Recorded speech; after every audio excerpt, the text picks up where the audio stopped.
Welcome. My name is Karin de Bruin, and I am the director of the URI Honors Program. And I'd like to welcome you all to our 61st Honors Colloquium entitled Democracy in Peril. Of course, it's not the first colloquium talk of this series, as you know. Just a few housekeeping details. Exits are in the back and also in the front here. Bathrooms are in the foyer. And please, no photos or video recording. And also, there'll be a few QR codes, but once we're through the QR codes, if you could put away your phones and your devices, that would be great. If you need to leave during the event, please close the doors quietly. They're currently open, but sometimes we close them. They do make noise. And refrain from speaking until you leave the building. I would now like to read the URI land acknowledgement.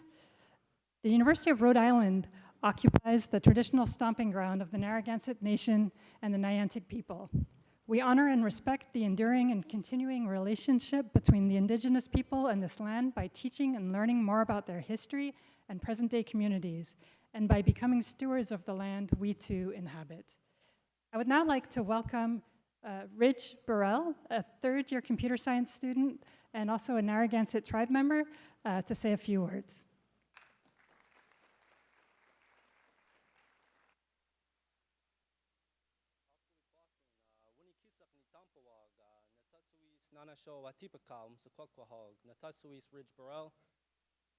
Natasuis Ridge Burrell, Kani Naana Hagansit. I said to you all in my language, hello, good day, friends. My name is Midnight Eagle, my English name being Ridge Burrell, and I come from the people of the Small Points, or the Keepers of the Bay, also known to many of you as the Narragansett Indian tribe, and I've come here to officially say on behalf of my people, Kanupiam, welcome, and Kataba Unamu, thank you all.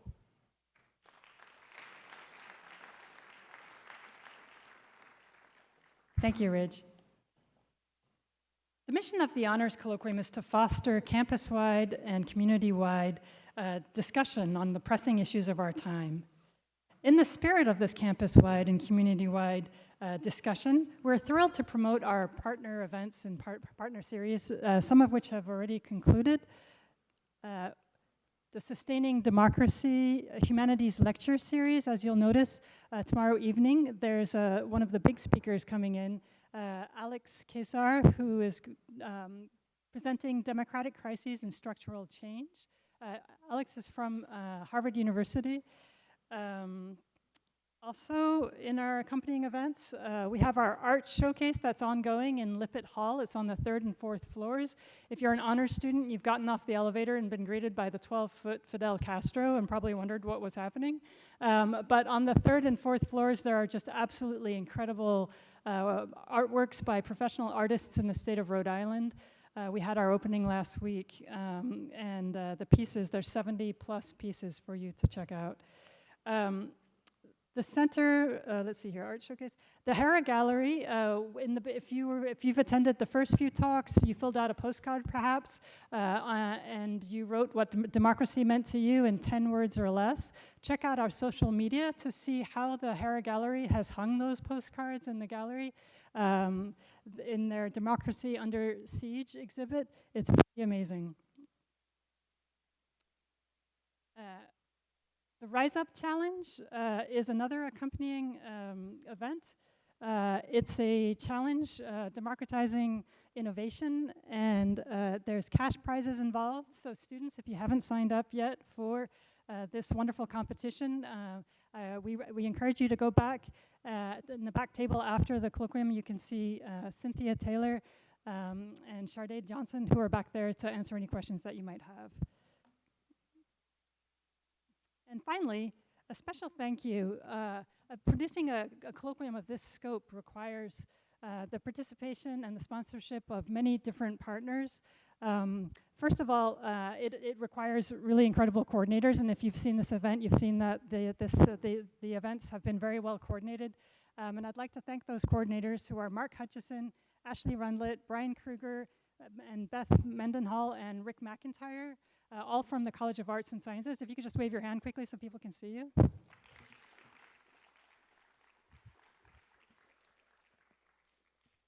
noticing that there's no fuzzy thing on this microphone, which is why it's probably making all that noise. So we need a little sponge thing on the microphone. I would also like to thank President Parlange, who's sitting here with us tonight, and his office, and Provost Barbara Wolf and her office, who are sustaining sponsors. Thank you to them. And thank you. And then a special thanks to all of the partners that are also listed on our program. We encourage you to consider supporting the honors program. This will support both the students in our courses as well as the honors colloquium. There's a QR code to do that. And once you've detected this QR code on your phones, you can then turn your phones off because we're going to begin the talk. Last thing, if you can join us next week for Naomi Oreskes in Disinformation and the Erosion of Public Faith in the Government. That will be the last talk, I believe, before our election. And now, to present our speaker tonight, I'd like to welcome up Ashley Rundlet. She's a political science professor and one of the Colloquium organizers. Thank you very much.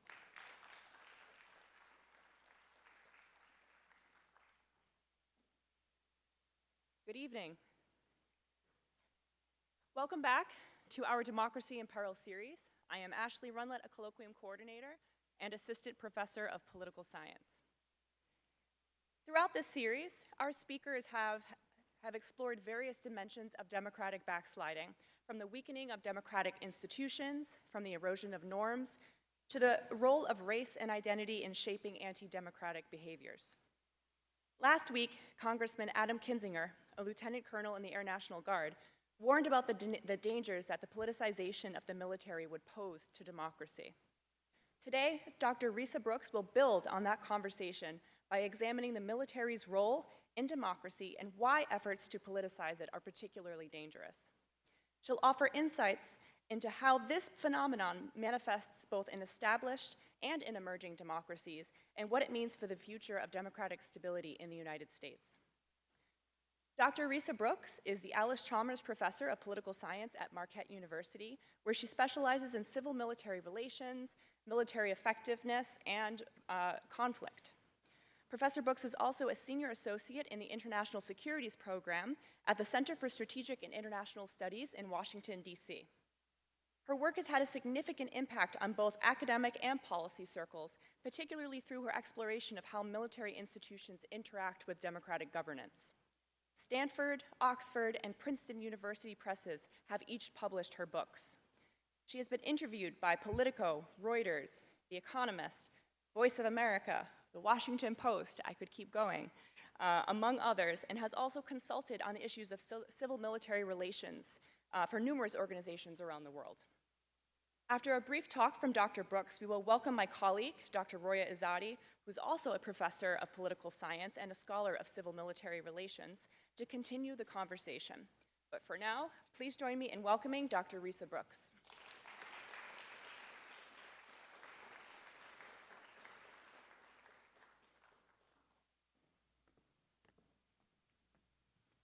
Thank you, Professor Rundlet, for that wonderful introduction. Good evening, everyone. And thank you to President Parlange, Provost Wolf, Director De Bruin, and to all of the URI community for welcoming me here to lovely Kingston tonight.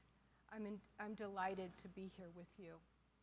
Tonight, I want to talk to you about the military's role in democracy and in democratic decline. To start that discussion, I want to bring you back to early June 2020. Oops. At this time, the country was immersed in protests all around in cities and communities all over the United States following the killing by police of George Floyd in Minneapolis. There were, by many counts, thousands of these protests.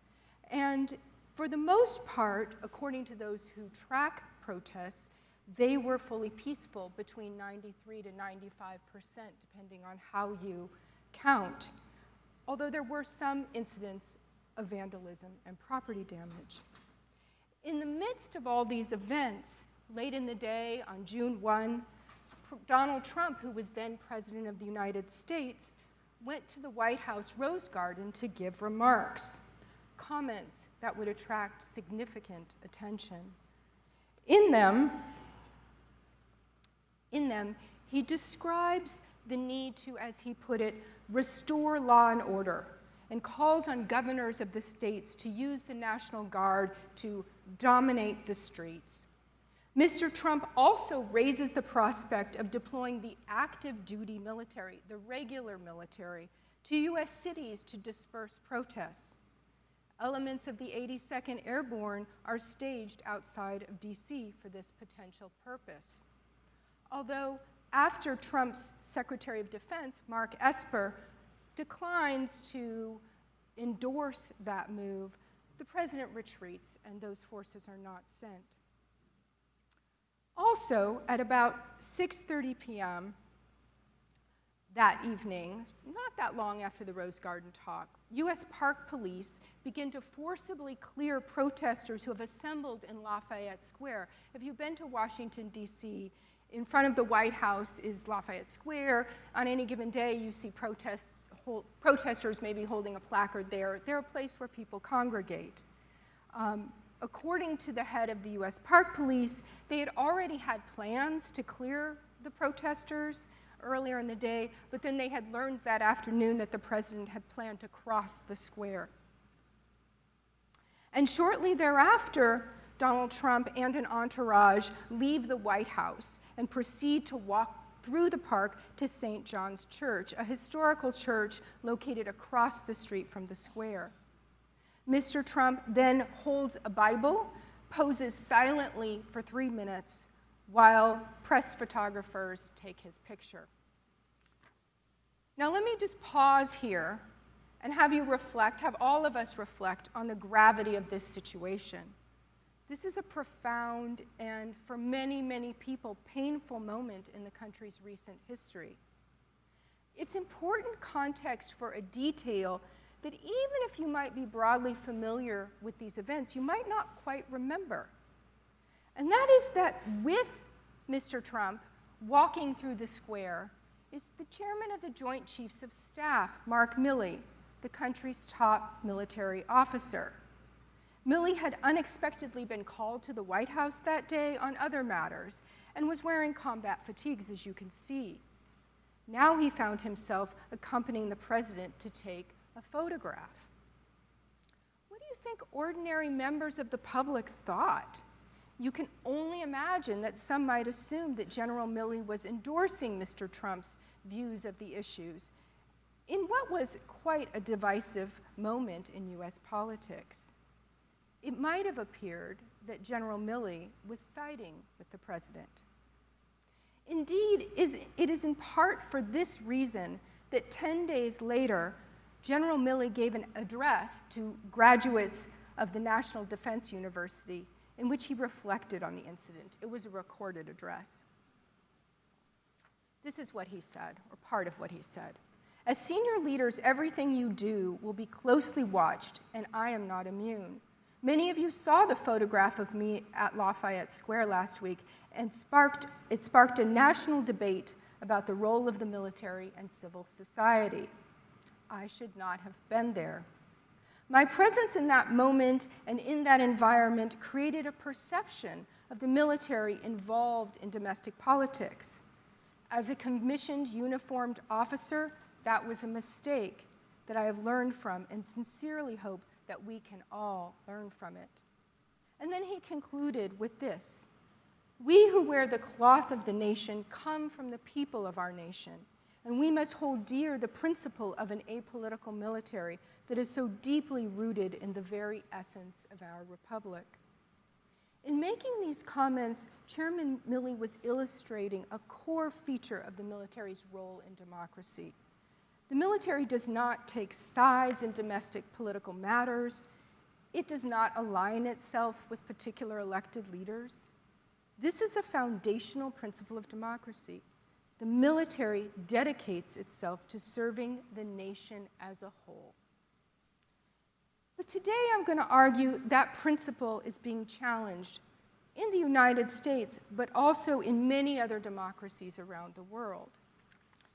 What is happening is what I will refer to as politicization of the military. The military is being drawn into domestic politics by politicians who in some cases are deliberately seeking to use its resources for political gain and even to turn it into a partisan ally. This is a mostly underappreciated yet vital aspect of democratic decline. Within the scholarship, the large scholarship on democratic decline, democratic backsliding, the military is really a pretty marginal topic. I hope I convince you today that that's a shortcoming that we need to address.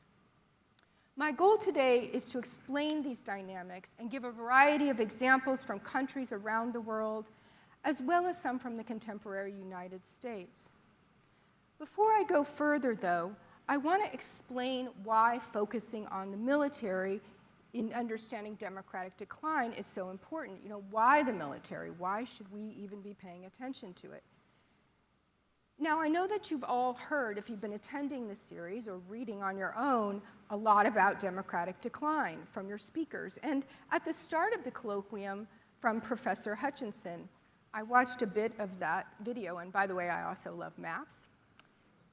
So, now there are different aspects of democratic erosion and ways that people think about it, but one is especially important to my approach today. And that involves something called executive aggrandizement, or the idea that refers to efforts by chief executives, prime ministers, presidents to increase their power by removing vital checks on their authority from the judiciary, media, and civil society, legislature, and political opposition. So, to spell it out a little bit more, these anti-democratic politicians do things like support rules and laws that make it harder for citizens to mobilize and vote. They subvert the independence of the judiciary, such as by prematurely retiring judges and then replacing them with their own allies.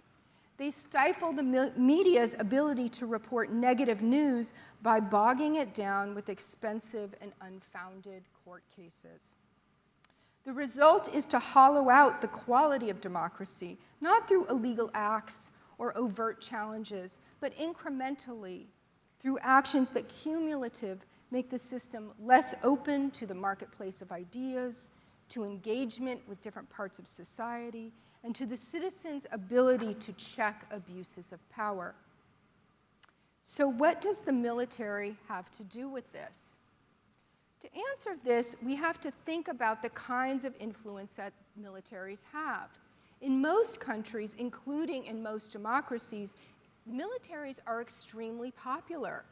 In some places, the most popular institution above the courts, above legislatures, and even religious institutions. That's been true in the US for several decades, for the most part, for example. It wields remarkable social esteem. The military has a lot of symbolic power in many democracies. We see this in the way that some societies embrace military iconography. You can see it in movies, in fashion, in different parts of culture. Militaries in many democracies have resources, lots of resources, and sometimes ties with groups in society. And, not least, the military controls the most powerful weapons of the state and has significant coercive power. So all of this makes the military an important tool or resource for politicians in eroding democracies. They have incentives to harness the popularity of the military and ensure it advances their own political interests, their party, their leadership, or even their personal fortunes. In short, for a prime minister or president that doesn't care much about trampling on democracy, ensuring that the military is on their side has clear appeal. And to do this, prime ministers and presidents in these eroding democracies are politicizing the military. There's one more step before I get to explaining exactly what I mean by politicization and giving you these different examples. And that is to talk about what is the military's appropriate role in democracy? What should that be? How are they supposed to work? And I'm going to reference the United States here, although the principles I'm talking about are generalizable beyond the US. So democratic systems are based on the principle of popular sovereignty, rule of, by, and for the people. The military in that system belongs to the people it serves. It is responsible to all of society. It defends all the country's citizens and serves the nation as a whole.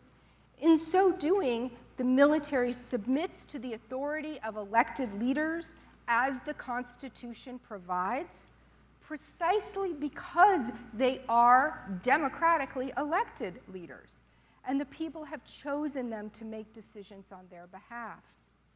This is reflected in the United States, in the oath that officers take to support and defend the Constitution, in the institutions set forth in that Constitution, including the principle of civilian control of the military.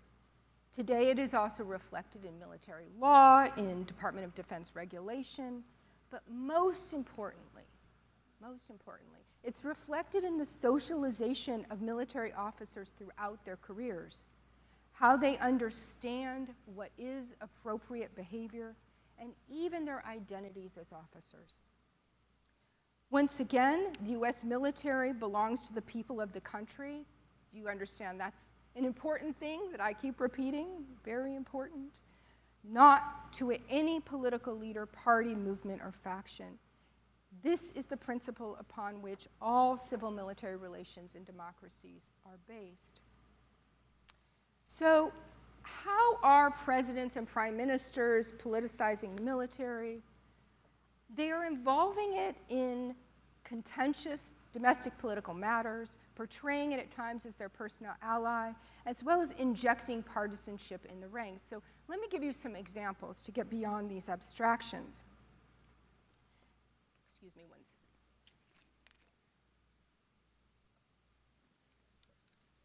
The examples I'm going to give you are from three very different democracies. Each of these countries has its own unique history, but they also have some things in common. They have large, powerful, professional militaries that have been subject to democracy for decades, if not longer. In various ways, each military has been subject to politicization. Let me start with India. So, India has long been the world's largest democracy, and its military has been deeply rooted in civilian control. Its military has long adhered to democratic principles. But as some of you may know, if you know much about India or know anything about India, under Prime Minister Modi and the BJP, there has been notable erosion in its democratic character. Some analysts don't even qualify India as a full democracy anymore.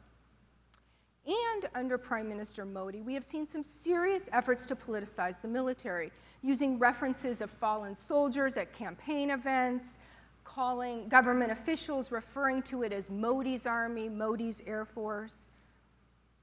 Very unusual. It's not any political. In a democracy, the military does not belong to a political leader. Modi has also done things like try to associate the military with his leadership and actually use its resources to promote policies. So I pulled a couple of examples for you here.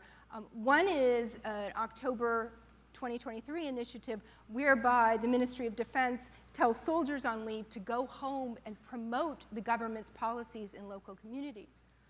In addition, they've ordered 822 geolocated selfie points to be located at all MOD, Ministry of Defense installations, including war memorials, with Modi or the party's pictures sort of touting its good works, and where you can go and take pictures. You can see how this is appropriating the military and tying it to a political party. Something that's very unusual if you know anything about the history of the military in India in recent years. All of this is contrary to democratic principles. Let me give you a very different example from Brazil, where we saw some similar dynamics under former President Bolsonaro, a populist leader who also undermined democracy considerably in that country. In fact, some elements of the military have supported his efforts to do that. And this is kind of interesting because Brazil has a history of military rule, if you know anything about it. With the transition to democracy, the military had withdrawn to the barracks in 1985. So for nearly 40 years, the country has been a democracy, and the military sort of stayed in the background for the most part. Yet Bolsonaro reversed a lot of those trends in some interesting ways and sought to actually draw the military into politics exclusively on his side. And he did it in some symbolic ways to start.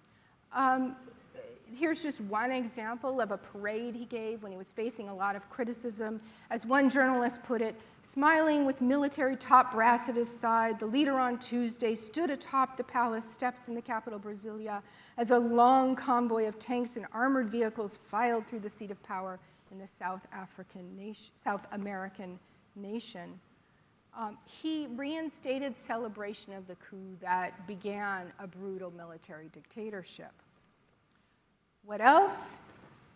He also removed and displaced a lot of the civilian workers that worked in the government. And I'm not talking the defense ministry. I'm talking about all sorts of ministries that have nothing to do with defense.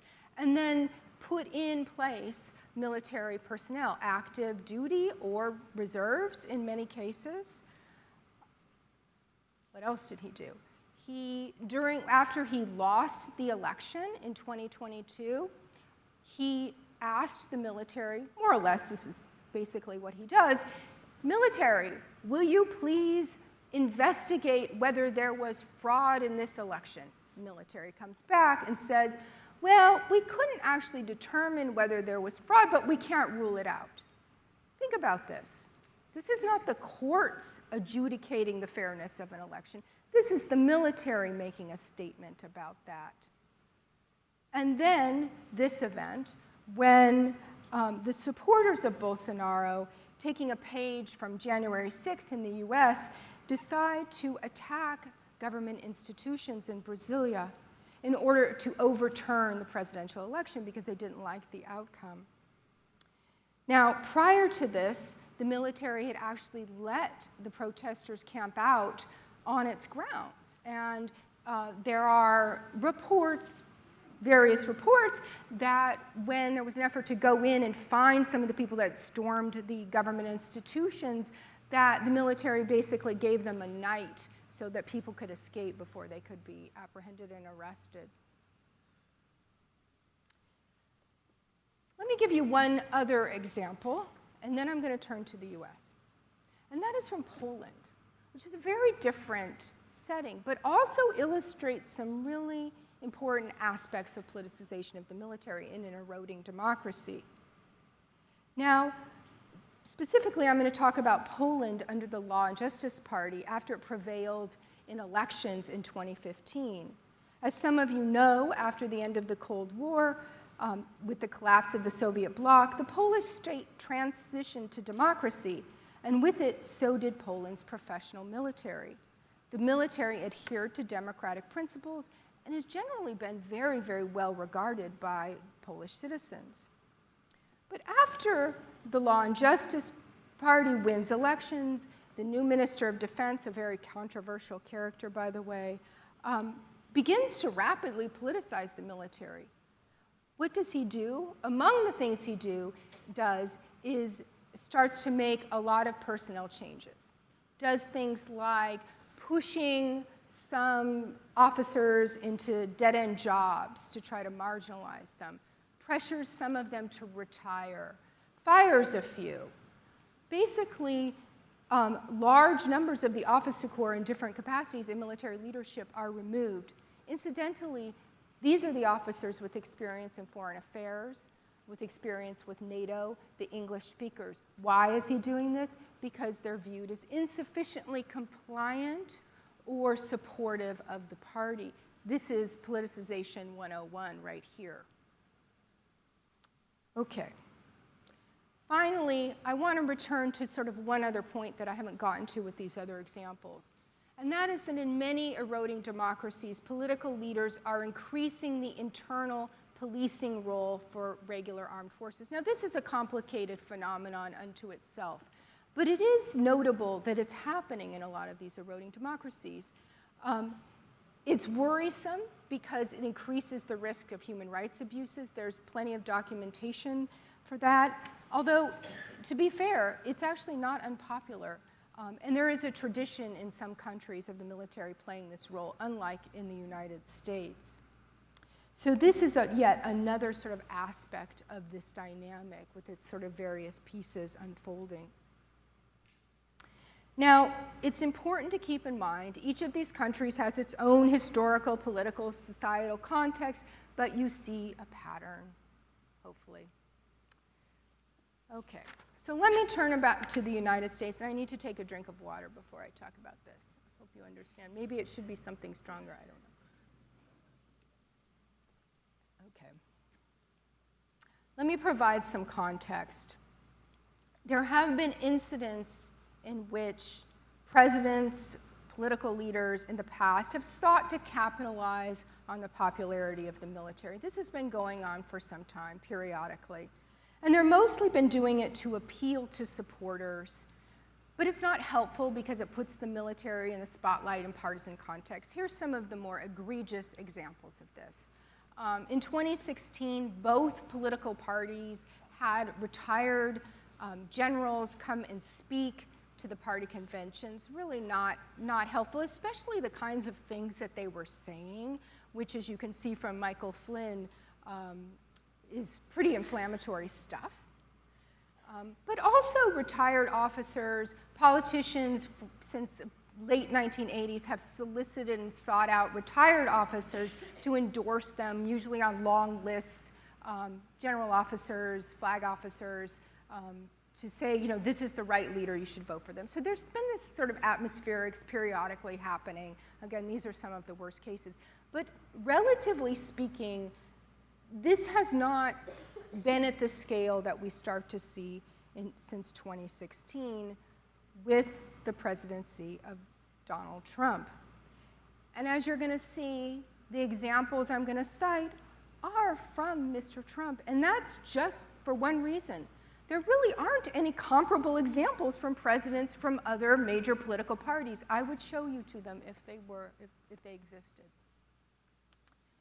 The former president has proven remarkably willing to challenge democratic principles of civil-military relations. And let me show you some of the examples. And there are others I could show you. I'm just going to give you a snapshot. Here is one soon after he's first inaugurated. He goes down to MacDill Air Force Base. This is the head of where U.S. Central Command is located. And he gives a speech to assemble troops. Now, when the commander-in-chief comes to give a speech, the troops assemble. They stand there quietly and they listen. But what Mr. Trump said was unlike anything other politicians do when a commander-in-chief comes. He starts talking about them voting for him in an election.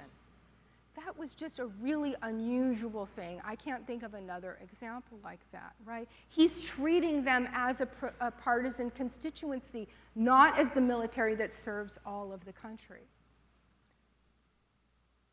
Another very inflammatory thing he does, soon after he's elected in February 2017, he goes to the Pentagon's Hall of Heroes. This is where service members who've received the Medal of Honor are commemorated, remembered for acts of valor when they've been in the service. And he signs an executive order. One of the things that he does is an order that bans immigration from several Muslim countries. He's doing this because he's talking about preventing terrorism in the United States. That's the reasons he's giving.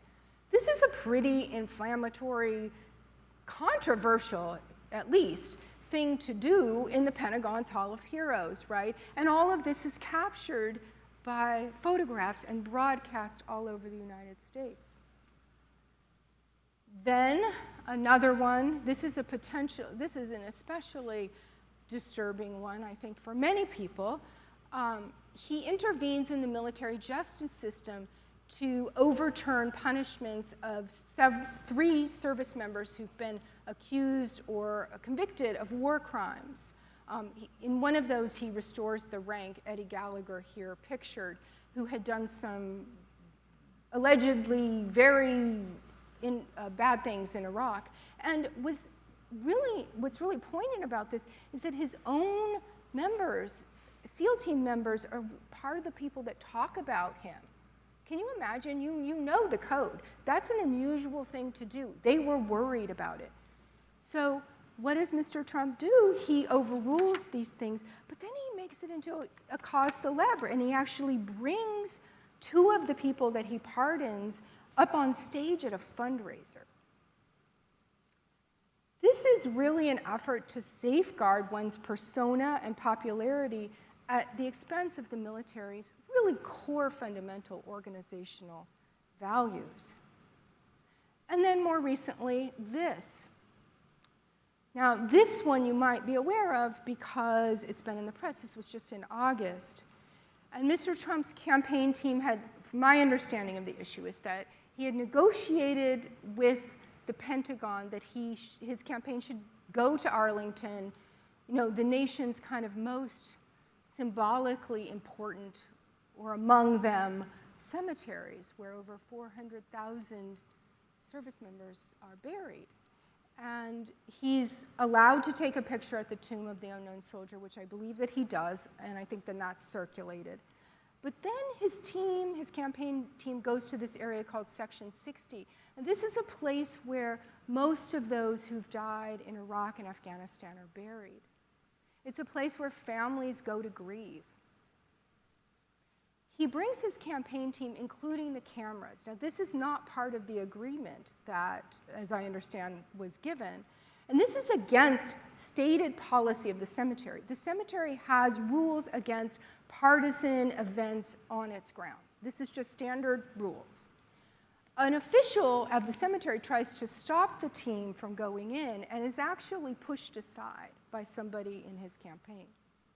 They proceed, now you can take pictures. He's invited by the family members of some of those killed in Afghanistan. They want him to go, and they have every right to do that. They bring him there, but you're supposed to have an escort, as I understand, if you're going to take pictures. And the reason is if you want your family members there, that's okay, but you don't want to be capturing the headstones of other people who haven't given the approval. You can only imagine that could be really painful to see your child's tombstone broadcast on television when you didn't give your approval for that. And so here's the picture that he takes with the families there that then circulated. I'm going to add one more footnote to this. He's not the first person to go to Arlington, and some will cite that as in his defense. In fact, John McCain actually went there at one point, and John McCain had been visiting his father's and grandfather's grave, and there's a snippet of a picture of him, and it appears in campaign materials when he's now passed, most of you may know. And what happens, though, is as soon as he learns about it, he's like, pull that. He's like, that's a very bad mistake. Quite a different reaction, right? Now, we have to also get to this. After Mr. Trump decided not to invoke the Insurrection Act, legislation that would have allowed him to deploy active duty military to the streets in June 2020, he since after that expressed some real regrets about that on several occasions, saying he wished he'd actually done it. And he has made statements, these are not my words, you can go look and find the quotes yourself, where he's talked about using the military against the public for crime, as part of his plan to go into US cities and round up migrants and then boot them out of the country to use the military for that. And so these are things he's talking about that he has intentions, or at least he states he has intentions to do.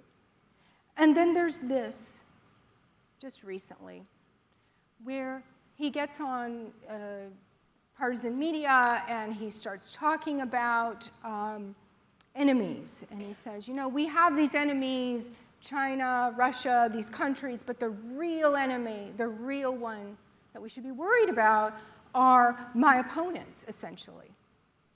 And that if they pose problems, you know, they can be handled by the National Guard or, if necessary, by the regular military.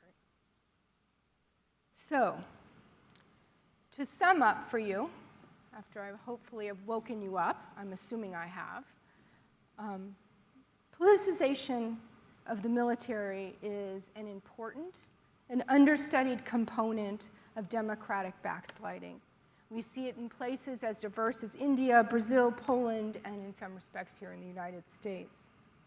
And before I close tonight and we go to Q&A, I want to sort of raise one question for you, and that is, what can we do?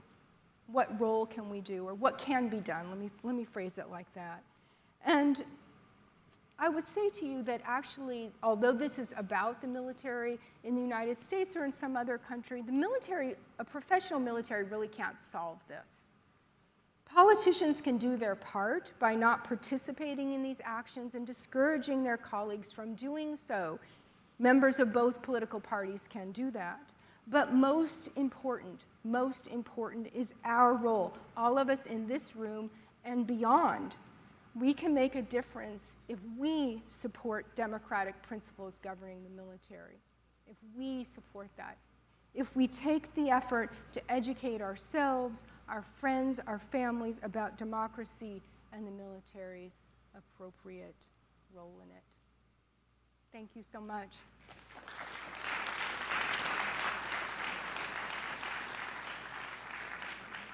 And now I'm going to welcome my colleague, Professor Azadi, who's going to come up, and we're going to talk.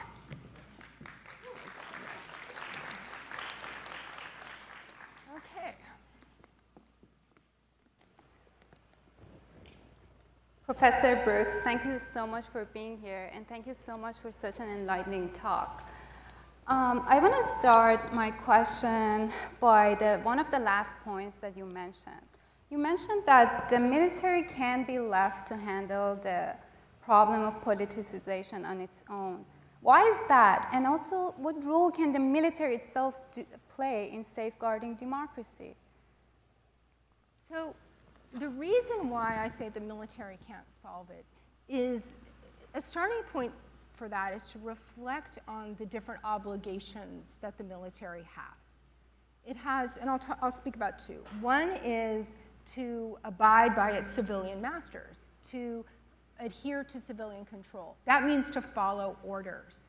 It's a core principle. No military operates successfully without adhering to that principle. It's fundamental. It also has a commitment to abide by democracy and uphold democracy as that oath states. Now, in normal times when democracy is functioning well, those things are not actually in tension. But it creates problems because what I think a lot of people would like is for the military to push back and say, hey, you know, we're not going to listen to your anti-democratic orders. But that's also anti-democratic. And so it puts the military the onus on this dilemma of how to solve that. And I would submit to you that we don't actually want militaries to decide when to pay attention to orders or not. Because sometimes we may not agree with the orders that they decide not to pay attention to. It's really not their problem to solve. It's our problem to solve. And so that is the core sort of piece. Now, what role can they play in democracy? Sorry, you're very dark and it's very bright, so I apologize if that's coming across. The military's role in democracy is to understand what its commitments entail. If it is given any illegal order, to never follow it. Everyone in the US military knows this very well. But also, you know, if there's an order that may be questionable, send it to the lawyers. To speak to the American public about the commitment to democracy. This doesn't mean mentioning any politicians' names. It doesn't mean speaking in the middle of controversy. In fact, one should not do that. But to tell the American people, educate them about that it serves the entire country and let them know. So there are ways both internally and externally that the military can support democracy. Following up on that, so is there an appropriate form of military dissent in democracies? One of the ways that most people who study civil-military relations, civil meaning civilian in that context, think about dissent is that they mostly think that it's much better if it's kept private. So speaking forthrightly to a president if you're asked to do something controversial, or the Secretary of Defense, the civilian in charge of the military in the United States, and to be very cautious about making public statements about controversial issues. There's a lot of reasons for that, but one reason is that it probably doesn't even work and can be quite counterproductive, because then those voices tend to just get caught up into the partisan cycle, into the information silos. So generally, I think, especially in normal democratic times, dissent is supposed to be private and not exposed to the public. Thank you so much. So you mentioned that, one of the last points that you made was the importance of the public's role in supporting democratic principles of civil-military relations.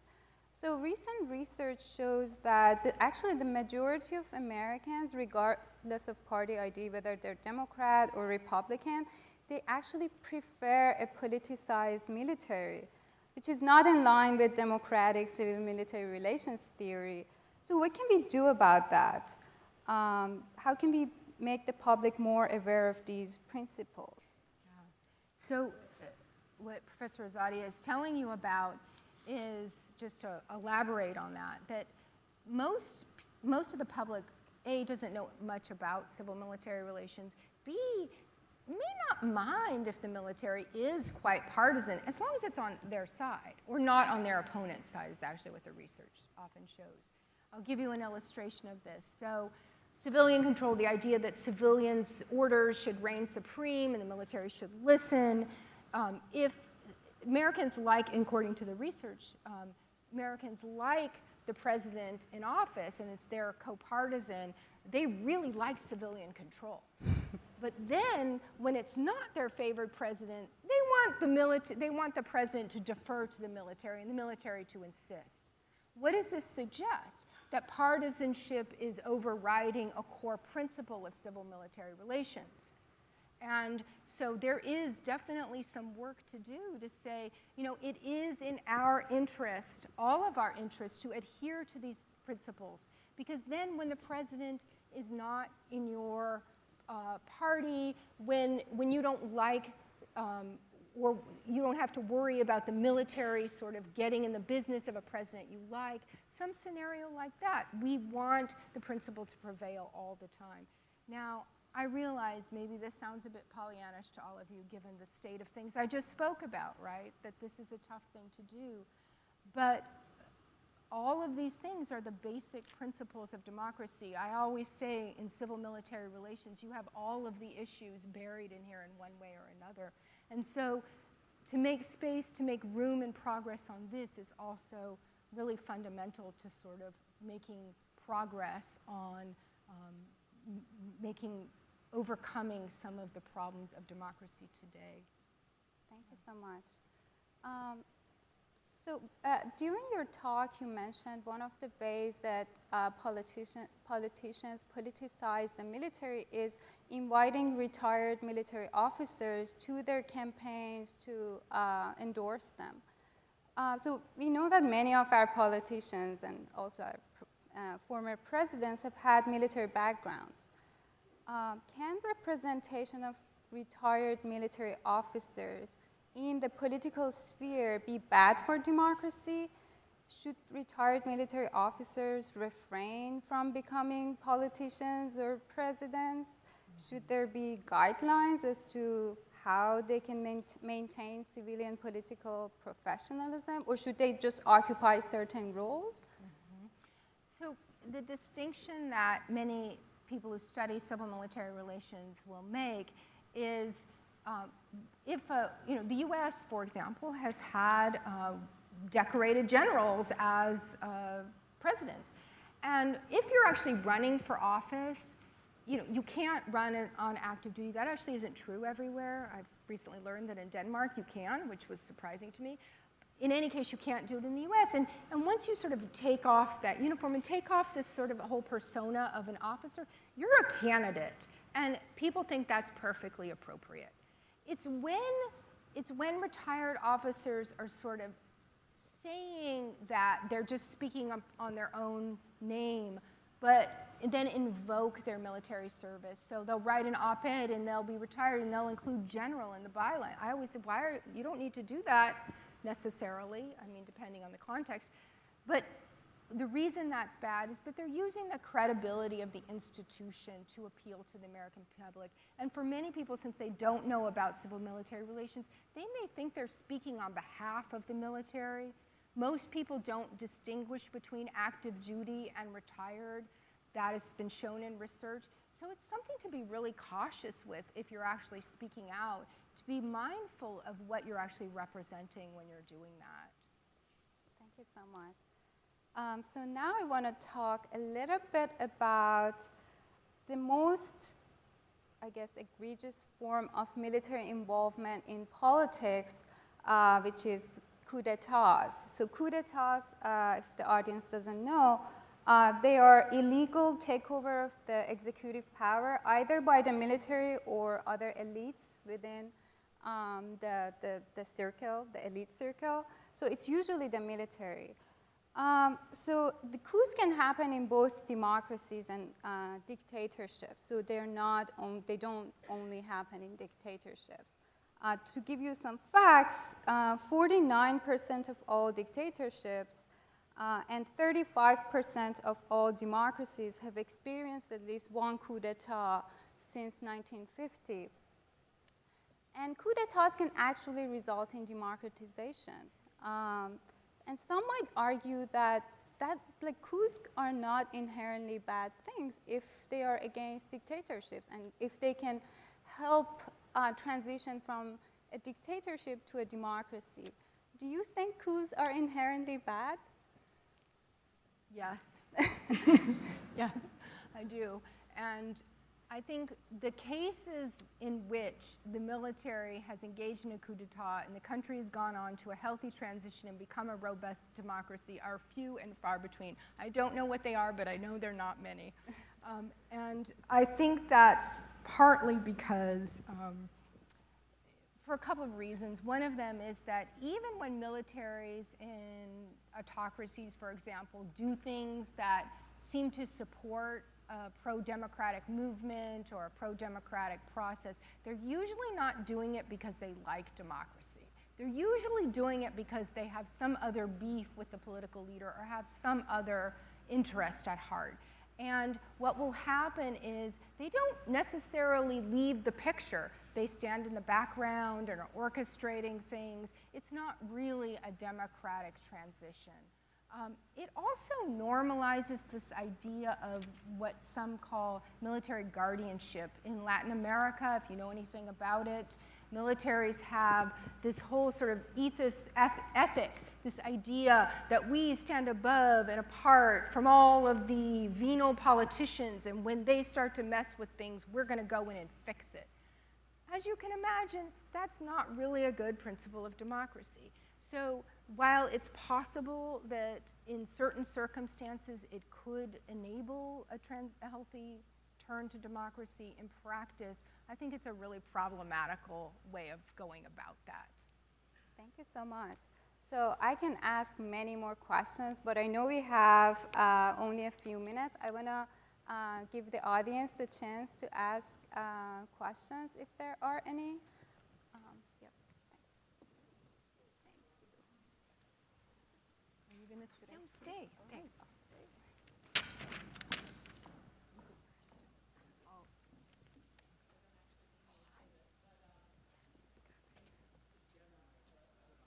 Is that on? Hello? No? Loudly. Oh, there we go. Please keep your questions to questions, not comments. Brian and Beth are going to be going around. And also, if you could stand up when you do ask your question, that would also be helpful. Thank you.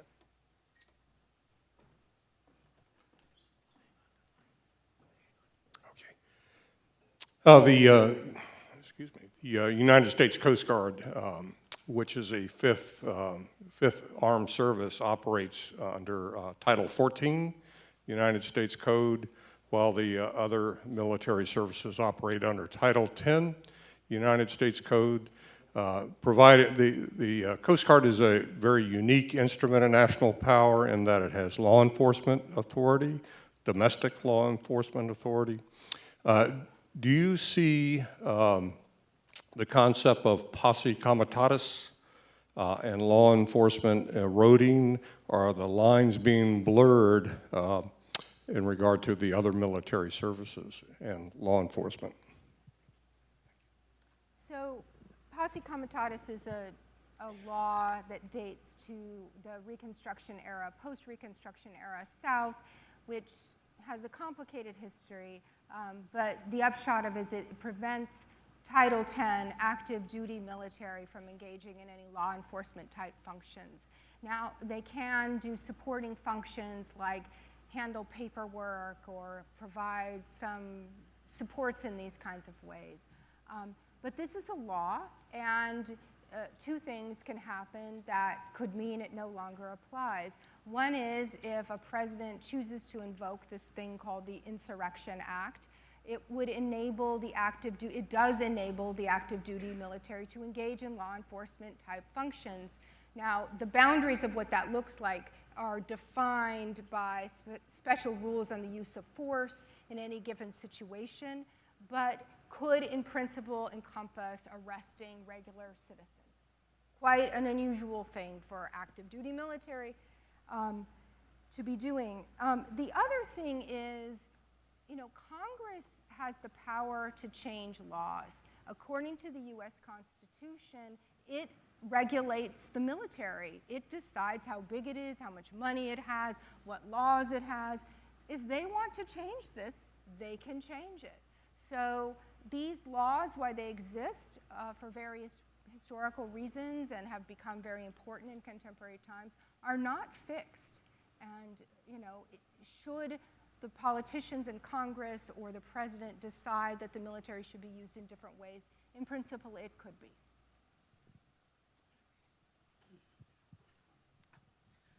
Hi. As someone who has been active in protests, the biggest one being Standing Rock, we see our police being militarized.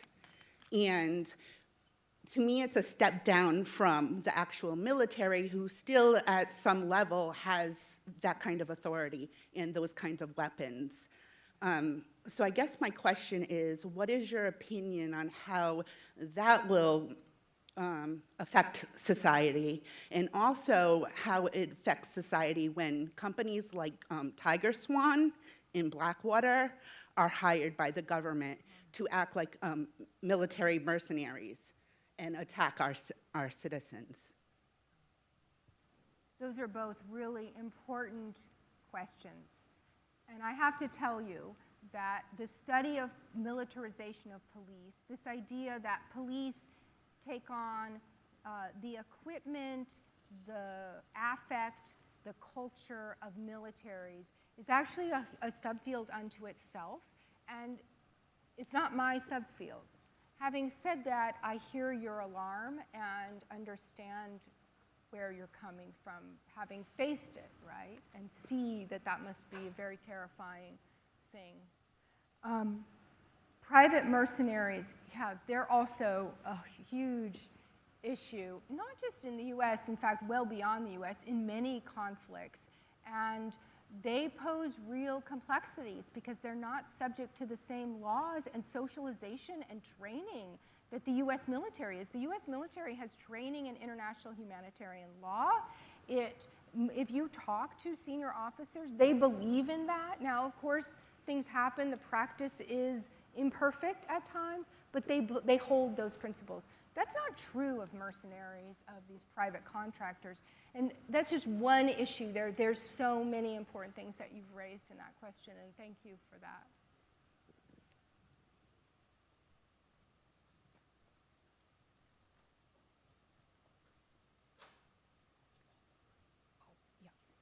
Oh, okay, thank you, sorry. I know you've made a very good case about keeping the civilian oversight over the military and having the military kind of personnel keep their opinions to themselves, right? That was the part of the point. But I wanted to ask your opinion of these recent revelations from people like General Milley and General Kelly about, giving and going on the record about very negative things about Donald Trump. Do you think that's further eroding that, idea of keeping the two separate, or maybe this is not a normal democratic time for the U.S. and maybe this is okay? I just want to see what your opinion is of that. Thank you. My opinion is that I struggle with it. That's the honest opinion. I want to make a distinction between General Kelly, which shouldn't be called General Kelly in this context. In fact, he would not like that, but I disagree with it. He's chief of staff, and in his capacity as chief of staff to Mr. Trump, he's observed things and heard things, and he can report on those. So I think that in principle is a slightly different thing. General Milley has referred, he has spoken to the press, and some people criticize him for seeking out the press, calling the former president a fascist, things of that nature. And I share, there's no way you can come away from this presentation without knowing that I share those concerns very deeply. It's the only reason I'm going to get up here and do this, because let me tell you, there are people that will watch this video and I will get emails from. That's the state of our country today.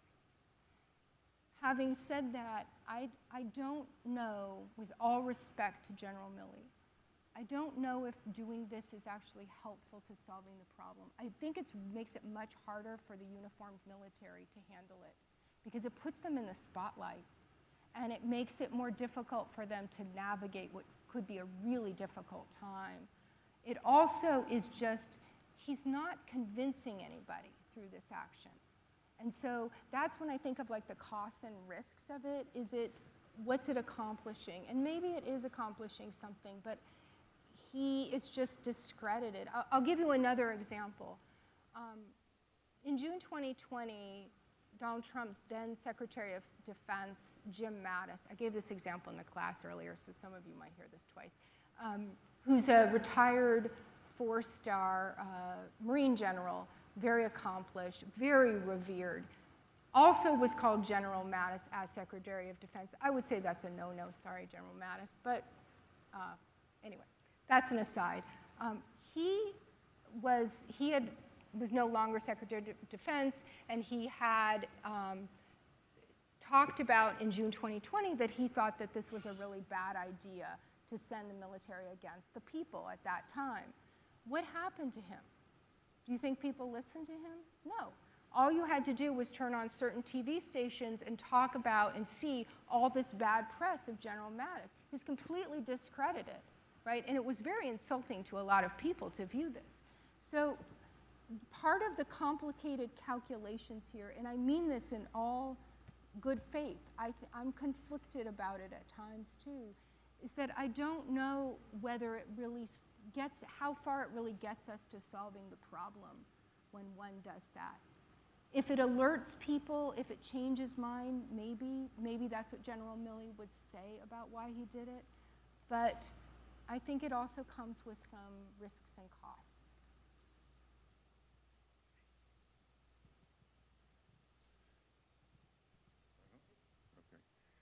So if the president decided to order a military unit to take some action against American citizens, what would be the chain of command that order would travel down?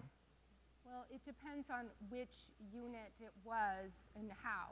So if it's the DC Guard, the president, there's no governor, the president is in control of the DC Guard, so could use them, and they're not Title X. They can be used in a law enforcement function. I believe that goes through the Secretary of the Army, if I'm not mistaken, that chain of command, so that's how that might work. And you can see why I'm bringing up DC. It's an important Guard, detachment, right? It's important. If it's active duty military, it would go through the Secretary of Defense ultimately. That's the chain of command, President, Secretary of Defense, so ultimate authority. So if this were to happen, you'd probably have a pretty compliant Secretary of Defense. The civilians that are chosen to be the service secretaries, the Secretary of Defense, would be on board likely with such a scenario.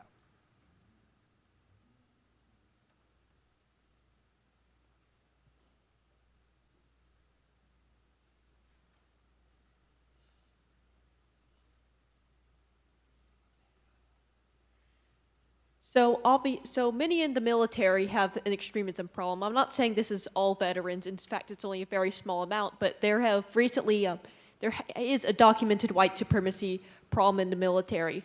And now my question is, based on polarization going further right, if that succeeds, like some people are trying to make it so, and with the anti-woke stuff, will that increase extremism in the military? And if so, what are the ramifications when those extremist veterans go back into society?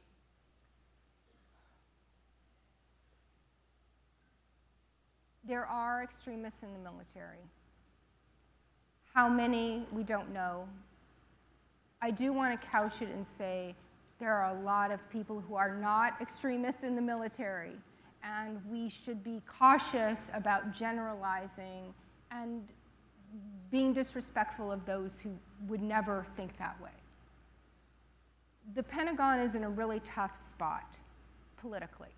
It can't really, this is my opinion or my take on it. I don't know if everyone would agree with it. But my take on it is we can't really know, or they don't feel they can really look into it because of the political firestorm of being seen as targeting people for what they think or particular political persuasions, that in rooting out extremism, that they're going to run into that. Having said that, there are rules about you can't be involved in certain organizations, mostly about behaviors, not about thoughts or statements. But even there, some. It really, I think, a big piece of the problem, and there are experts who study this. Again, this isn't quite my area, so I'm answering from my own experience. I think there's two pieces of the problem that I'll alert you to or sort of bring to your attention. And one of them is that militia organizations are recruiting and really want military members. There's active efforts as soon as veterans leave service to recruit them and bring them into some of the more extreme anti-government militias such as 3%ers or the Oath Keepers. This is not me, you can just look, it's what they say.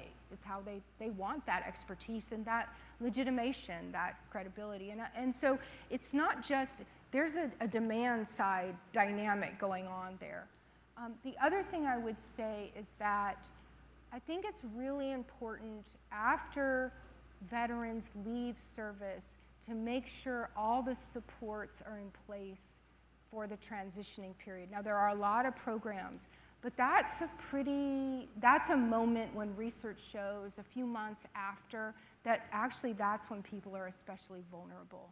And I don't know the sociology or the psychology of all of why that is, but I think of it as a problem of, people have agency, they're responsible for their own beliefs, but I also think it's an obligation that we have, if we have a military, to make sure that the programs are in place to insulate against potential radicalization and recruitment by these far-right militias. All right, good evening, thank you. So my question mainly relates to executive authority over the military. As you know, as you described with the Insurrection Act, the president can deploy military forces in order to quell civilian dissent, but also with acts such as the Patriot Act, which give the president extensive authority in order to hunt down so-called terrorist groups which may include civilians amongst the American population. So what do you think about this extensive executive authority that the president has, given that you have spoken about the fact that Congress does control the size of the military and holds the purse strings? Do you think that this executive authority has really eroded the civilian control and congressional control over the military? And if so, what sort of steps would you say are necessary? Thank you. It's a good question. And one of the things that I would say is that when people talk about civilian control of the military, they often forget that there is this thing called Congress, that in the Constitution, Congress shares responsibility for the military. And if Congress doesn't like what the executive is doing, it has tools. It can regulate what the military is used for. Courts have tools too. Now the challenges are political, bringing together lawmakers to make those decisions, the challenge of misunderstanding and lack of knowledge by the public to support said decisions, courts deferring. I am not a lawyer, but the Supreme Court immunity decision doesn't seem super helpful here. And ultimately, so the design of the framers of the Constitution, had beautiful ideas. They understood this interlocking idea of checks and balances, and when it's working, it's supposed to keep that executive in check. It's just not working all that great right now, according to many people's opinions. Thank you. That was the last question. We're out of time. Thank you.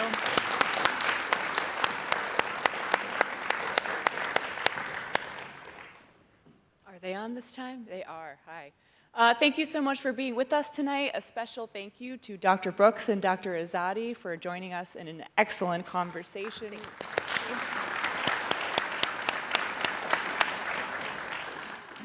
And we hope you'll join us next week for the last colloquium speaker before the election, where Dr. Naomi Oreskes will discuss why disinformation matters. So we hope you'll join us next week. Thank you.